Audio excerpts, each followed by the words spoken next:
नमस्कार दोस्तों, स्वागत है आपका अपने YouTube चैनल क्रैक एग्जाम में।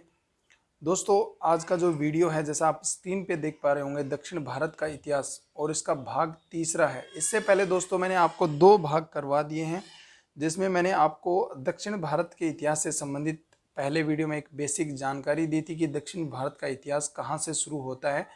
उसके बाद जो दूसरा वीडियो था, उसका जो भाग द्वितीय था, उसमें मैंने आपको बताया था कि दो तीन वंशों के बारे में बताया था, जिसमें वातापी के चालुक्य थे, पल्लव थे और वेंगी के चालुक्य थे।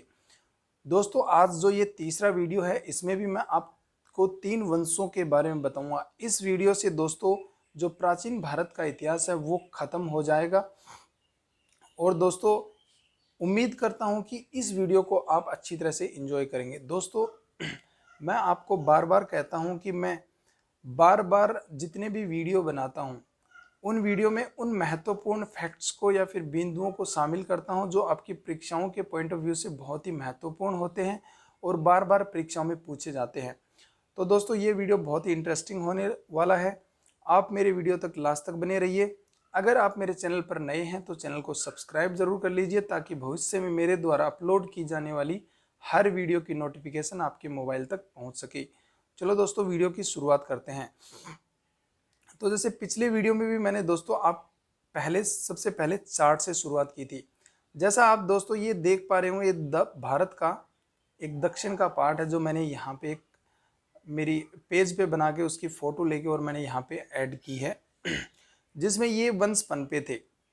कल्याणी के चालुक्य थे, राष्ट्रकूट थे, वातापी के चालुक्य थे, चोल थे, पल्लव थे और वेंगी के चालुक्य थे।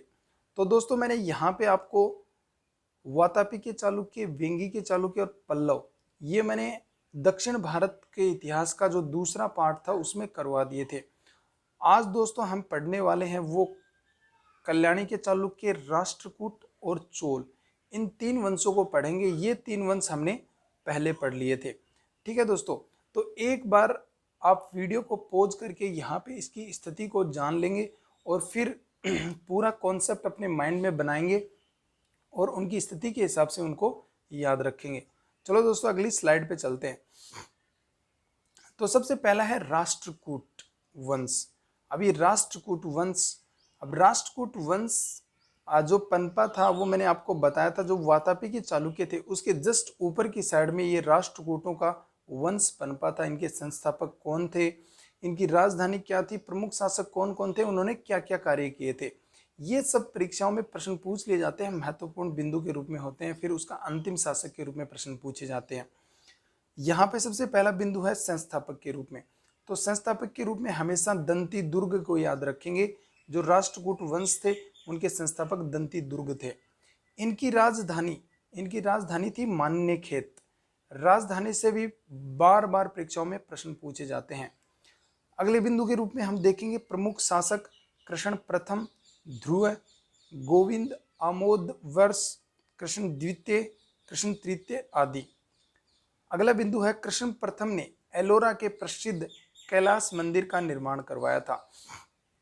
परीक्षाओं में बार बार प्रश्न पूछा जाता है कि एलोरा के प्रसिद्ध कैलाश मंदिर का निर्माण किसने करवाया था, तो वो कृष्ण प्रथम ने करवाया था। और कृष्ण प्रथम कौन से वंश से संबंधित थे, ये कूट वंश से संबंधित थे। इस प्रकार परीक्षाओं में ये सीधा सीधा प्रश्न पूछ लिया जाता है और आप हमेशा इसको याद रखेंगे। उसके आगे दोस्तों अगला बिंदु देखते हैं। राष्ट्रकूट पाल प्रतिहार के साथ कन्नौज के लिए त्रिपक्षीय संघर्ष में इस वंश का शासक ध्रुव प्रथम शामिल था। तो राष्ट्रकूटों का, पालों का और प्रतिहारों का एक त्रिपक्षीय संघर्ष हुआ था। किसके लिए? कन्नौज को लेकर के एक त्रिपक्षीय संघर्ष हुआ था। उसमें राष्ट्रकूट वंश का जो शासक कौन था, वो ध्रुव प्रथम था।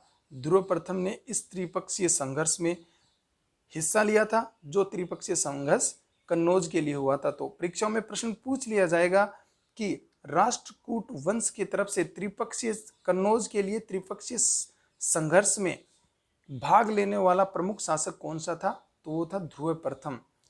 इस वंश का अंतिम शासक कृष्ण तृतीय था, जिनके दरबार में कन्नड़ कवि रहते थे। ये कवि रहते थे, जिन्होंने शांति पुराण की रचना की थी। ठीक है दोस्तों, जो कन्नड़ कवि रहते थे कृष्ण तृतीय के दरबार में, उन्होंने शांति पुराण की रचना की थी। ये भी बिंदु महत्वपूर्ण है, आप याद कर लेंगे। उसके बाद दोस्तों अगला बिंदु देखते हैं। अगला बिंदु है तैलब। तैलब द्वितीय। तैलब द्वितीय कौन थे? ये कल्याणी के चालुक्य थे। ये कल्याणी के चालुक्य थे, मैं आपको बताऊंगा। लेकिन यहाँ पे एक महत्वपूर्ण बात हो जाती है। जो तैलब द्वितीय थे, इन्होंने राष्ट्रकूटों पर विजय स्थापित कर नए वंश की स्थापना की थी। वो नया वंश कल्याणी के चालुक्य का वंश था। ठीक है, लेकिन मैंने इसी राष्ट्रकूट वंशों के तहत ही इस बिंदु को मैंने यहाँ पे ऐड कर दिया है, जो तैलब द्वितीय वाला है। ठीक है, तो इस बिंदु को भी आप हमेशा याद रख लेंगे, अपनी नोटबुक या फिर डायरी में कहीं पे एंट्री बना लेंगे और उसको बार बार दोहराएंगे, या फिर मेरे वीडियो यूट्यूब पे आप बार बार देखेंगे तो आपको सब कुछ समझ में आ जाएगा। अगला बिंदु देखते हैं राष्ट्रकूट। शैव, ये डबल मात्रा है ऊपर, शैव, वैष्णव, जैन और बौद्ध धर्म से जुड़े थे।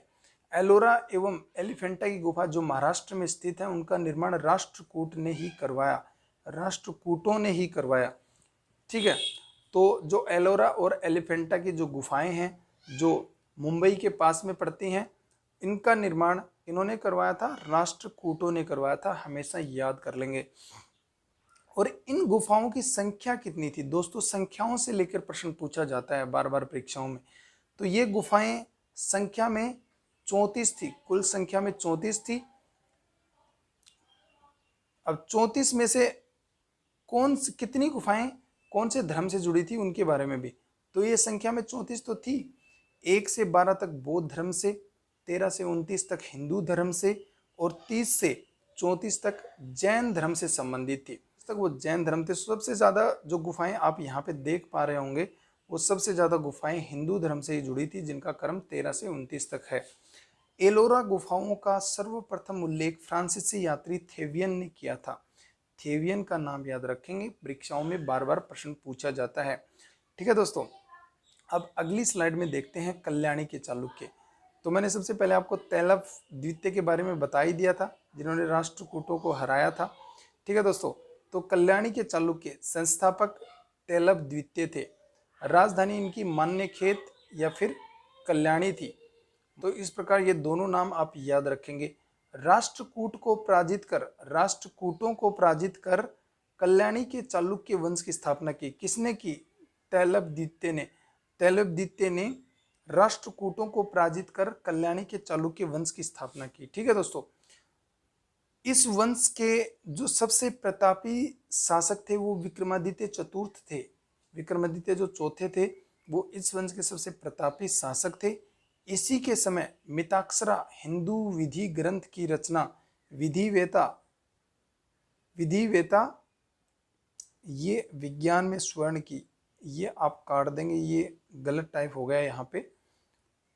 इसी के समय मिताक्षरा हिंदू विधि ग्रंथ की रचना विधिवेता विज्ञानेश्वर ने की। ये विज्ञानेश्वर का नाम याद रखेंगे, हमेशा बार बार परीक्षाओं में प्रश्न पूछा जाता है। विज्ञानेश्वर का नाम दे दिया जाएगा, शासक का नाम पूछ लिया जाएगा, शासक का नाम ले दिया जाएगा और विज्ञानेश्वर का नाम पूछ लिया जाएगा। तो आप इसमें पजल नहीं होंगे अगर आप इसको सही से पढ़ेंगे तो। ठीक है दोस्तों, तो इस प्रकार इस बिंदु को भी आप हमेशा याद रख लेंगे। अगली स्लाइड में देखते हैं हम चोल वंश। चोल वंश के संस्थापक कौन थे? वो थे विजाले चोल वंश के संस्थापक थे। इनकी राजधानी थी तंजोर या फिर तंजावुर, ये बूर है, चंदाबुर। पल्लवों के पतन के बाद तमिल क्षेत्र में चोल वंश की स्थापना हुई। जैसा आपने दोस्तों मैप में देखा था कि जैसे नीचे नीचे चोल हैं, उसके बाद पल्लव, तो जैसे ही पल्लवों का वंश समाप्त हो गया, उसके बाद साउथ भारत में या फिर तमिलनाडु के क्षेत्र में, लगभग तमिल क्षेत्र में, जो तमिलनाडु का क्षेत्र था, उसमें एक चोल वंश की स्थापना हुई। गजराज प्रथम ने तंजौर में राजराजेश्वर शिव मंदिर का निर्माण करवाया था। ये गजराज प्रथम का नाम याद रखेंगे, जिन्होंने शिव मंदिर का निर्माण करवाया था। इसने श्रीलंका पर आक्रमण कर वहां के शासक महीन पंचम को, महीन पांचवे को ये पंचम मतलब पांचवें को भागने पर मजबूर कर दिया और श्रीलंका को चोल साम्राज्य में मिला लिया। तो हमेशा याद कर लेंगे राजराज प्रथम के बारे में। उन्होंने एक तो राजराजेश्वर शिव मंदिर का निर्माण करवाया था और श्रीलंका पर भी आक्रमण करके उन्होंने श्रीलंका को जीत लिया और अपने चोल साम्राज्य में उन्होंने इसको मिला लिया था। ठीक है दोस्तों, राजेंद्र प्रथम इस वंश का सबसे प्रतापी राजा था। सबसे प्रतापी राजा राजेंद्र प्रथम को हमेशा याद रखेंगे। इसने पाल शासक महिपाल को पराजित कर गंगे कोडचोल की उपाधि धारण की। गंगे कोडचोल, ये उपाधि का नाम याद रखेंगे, बहुत ही महत्वपूर्ण है। बार बार परीक्षाओं में पूछा जाता है कि गंगे कोडचोल की उपाधि किस चोल शासक ने ग्रहण की थी और किस उपलक्ष्य पे ग्रहण की थी। ठीक है, तो पाल शासक महिपाल को हराया था, उसके उपलक्ष्य में गंगे कोडचोल की उपाधि धारण की थी। लेकिन किस शासक ने की थी, वो राजेंद्र प्रथम थे। ठीक है, तथा गंगे कोडचोलपुरम को राजधानी बनाया था। फिर एक नगर बसा दिया था गंगे कोडचोलपुरम और उसको अपनी राजधानी बना लिया था। ठीक है दोस्तों, तो इस प्रकार हमेशा याद रख लेंगे। साथ ही राजधानी के पास ही चोल गंगा नामक तालाब का निर्माण करवाया। किसने? राजेंद्र प्रथम ने। अपनी राजधानी गंगे कोडचोलपुरम को बनाया था और फिर उसके पास में ही एक नगर बसा दिया, जिस तालाब का निर्माण करवा दिया जिसका नाम चोल गंगा था। ठीक है, इस वंश का अंतिम शासक राजेंद्र तृतीय था। राजेंद्र तृतीय का नाम हमेशा याद रखेंगे, ये इस वंश का अंतिम शासक था। चोल काल में ही भगवान शिव की नटराज मूर्तियों का निर्माण हुआ। चोल काल में ही जो भगवान शिव की जो नटराज प्रसिद्ध, जो जिसमें वो नृत्य करते हुए दिखाई देते हैं, तो उस नटराज मूर्ति का निर्माण चोल काल में ही हुआ था। इनका जो चोलों का जो स्थानीय स्वशासन था वो बहुत ही सुदृढ़ था। ये स्वशासन या फिर जो इनका एक सामान्य शासन होता था, साम्राज्य में जो शासन होता था, वो बहुत ही मजबूत था, सुदृढ़ था। तो दोस्तों, इस प्रकार जो प्राचीन भारत के इतिहास की जो ये सीरीज है, ये आज यहाँ पे ख़त्म होती है। दोस्तों, उम्मीद करता हूँ कि आप मेरे सारे वीडियो देख रहे होंगे। अगर मेरे आप सारे वीडियो देखेंगे तो प्राचीन भारत से रिलेटेड आपका कोई भी क्वेश्चन मेरे को लगता नहीं कि वनडे एग्जाम में गलत होगा, क्योंकि दोस्तों मैं वीडियो में उन महत्वपूर्ण तथ्यों को शामिल करता हूं जो आपके एग्जाम के पॉइंट ऑफ व्यू से बहुत ही महत्वपूर्ण होते हैं और वो तथ्य कभी ना कभी एग्जाम में पूछे गए हैं और आगे भी पूछे जाएंगे। दोस्तों, मेरा यह विश्वास है। तो दोस्तों, इस प्रकार ये जो प्राचीन भारत के इतिहास की जो सीरीज़ थी, ये आपको बहुत ही पसंद आई होगी। मैं उम्मीद करता हूं कि आप मेरे चैनल के साथ बने रहेंगे और मेरे वीडियो यूं ही भविष्य में देखते रहेंगे। दोस्तों, इसके बाद मैं आपकी जो एक पॉलिटी, जो भारत का संविधान और उसकी राज व्यवस्था से संबंधित अगली जो सीरीज है वो शुरू करने वाला हूं। तो दोस्तों, सबसे पहले आप मेरे प्राचीन भारत के इतिहास की ये सीरीज को देख लेंगे तो इसमें आपको बहुत ही कुछ समझ में आएगा। उसके बाद आप किसी एक स्टेट बोर्ड की बुक या फिर एनसीईआरटी की आप बुक पढ़ लेंगे तो आपको बहुत ही अच्छी तरह से समझ में आ जाएगा। तो दोस्तों, आपसे एक रिक्वेस्ट और करनी है। दोस्तों, आप अपने नाम पर, चैनल के नाम पर या फिर इस प्रकृति के नाम पर एक एक पेड़ अवश्य लगाएं। हमें प्रकृति को बचाना है, हमारे चारों तरफ के वातावरण को, पर्यावरण को शुद्ध रखना है और उसे हरा भरा रखना है। तो इसलिए आप एक एक पेड़ जरूर लगाएं। उम्मीद करता हूं कि आपको यह वीडियो पसंद आया होगा। अगली सीरीज में जो भारत के संविधान या फिर भारत की राज व्यवस्था से संबंधित होगी, उसमें कुछ नए टॉपिक के साथ, कुछ नए प्रश्न उत्तरों के साथ फिर से मुलाकात होगी। तब तक के लिए बाय बाय।